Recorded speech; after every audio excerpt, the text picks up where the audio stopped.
Thank you so much for tuning in today. I am Ask Dr. Victoria Hart, also just Victoria Jewel Hart if you see me on the street. I am so excited. This message today has totally changed my life when I started it years and years ago. We will be speaking today on an attitude of gratitude, creating blessings for you. Every word I've lived, every word I've experienced. So I'm looking forward to the words of God coming through me into you today. I'd like to ask you to bow your head in prayer. May the words of my mouth and the meditations of my heart be acceptable in your sight, O Lord. Amen. So I'd like to ask and share first with you that all of my messages, they do come from many books, from my 2 master's degrees and the doctorate I have. Yet, I want you to know the main ones that kind of come through me, because I've read them for decades, probably almost a half a century, are the Bible, the Course in Miracles, as well as the Wisdoms of World Religions, the Laws of Life. So let's get started today. Today, let's sing a song of praise and thanksgiving for our innumerable blessings. Can the secret of a great heart be an attitude of gratitude and lift us into a continual high consciousness where we know that life is good and blessings abound? It is a law of life that is, if we develop it, this attitude of gratitude, our happiness increases in flow. How?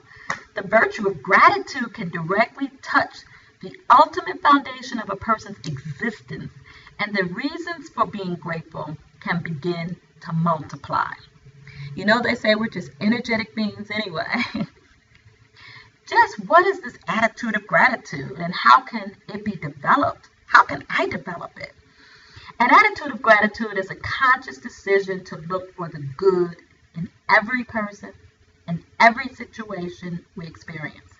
It is the natural result of our belief in the possibility of a giver of good, our willingness to express that good. Whether we call the giver by the name of God, Allah, Spirit, the Great One, we can achieve the attitude in which we prepare to give ourselves and to receive of our bounty of good in which we dwell. Whatever we give our attention and belief to becomes our experience. Science has proven that. So in order to develop an attitude of gratitude, wouldn't it seem logical to focus our attention on the present blessings in our lives? We could begin by appreciating our families, our loved ones, our homes. How about our communities? We can expand our attitude of gratitude to include being grateful for our talents and our abilities by accepting them as opportunities to invest for the common good. We can appreciate our opportunities by accepting them as challenges to achievement. Being grateful can open the door to creative ideas that enrich life and help us contribute to the human process. 2 powerful words are thank you, oh my gosh, sincerely spoken and silently recognized, can open the door in an expanding world of good. Appreciation is acknowledgement. It is a recognition of affirmation that something positive and meaningful has occurred. Have you ever just tried one whole day not complaining and just praising and giving gratitude just for the whole day? It is just a total great experience. And do we not all feel pleased when we hear a word of praise or approval sincerely given? Through our tone of voice, our facial expression, or a certain choice of words, we can communicate our appreciation to one another. Surely there can be as much greatness in acknowledging a good turn as in doing it. So as our souls grow in compassion and caring, we become increasingly interested in our fellow human beings who endure the joys and sorrows, successes and challenges experienced through daily living on this planet Earth. We can empathize with our fellow travelers and seek to cheer and encourage those whom we meet. We are not separate or apart. We are one spirit. What affects one truly affects all. Every firm hand clasp that is offered and assisted can bring a greater humbleness in the joy of true and selfless service. We long for more and deeper illumination and wisdom. And aren't we all, everyone I know, just want to be happy? We begin to realize that one great antidote for any seemingly lack, limitation, or negative experience is to count our blessings every day. It is impossible for anyone to be aware of the abundant present in life and feel deprived at the same time. Regardless of whatever situation that may be present, the factor is God, life moving through all of us, is cause for thanksgiving and rejoicing. An attitude of gratitude can help us break free from self-imposed limitations. We begin to see the necessary ingredients for joyful living and know that a new day always follows the night. And we begin to understand that only in appearances can anything be impossible. Our positive attitude provides the inner assurance and sustenance that can rise victorious over any circumstances. The path to become more grateful can be as simple and powerful as the following story. A group of neighborhood children would gather frequently and share what was happening in their lives.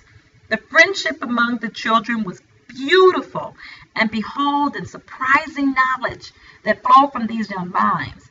The mother of one of these children would occasionally join the gathering and tell stories to the group. And she'd often talk about this jewel box, quote unquote, which was her most prized possession. She could send the children's imagination soaring whenever she talked about it. She emphasized that the jewel box was so secure in its contents, it can never, ever be stolen. So, of course, the children's minds filled with dazzling pictures of diamonds and emeralds and rubies and pearls and other priceless items of adornment. They daydreamed that she must be an heiress of a rich family, although, her simple daily expression did not indicate vast material wealth at all.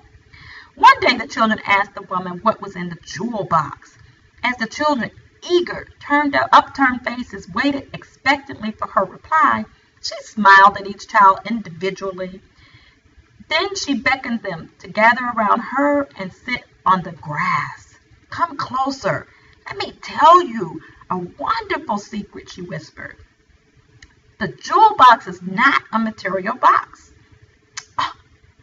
The children's eyes were big with expectation. The mother continued, quote, "In reality, it is the treasure chamber of your heart, and everyone has one. Its contents are the feelings of love, joy, peace, gratitude, and the faith that we are heirs to the Creator's kingdom. Truly a divine inheritance. God's presence in your heart is an inner experience, a treasure of knowing that abides forever," unquote.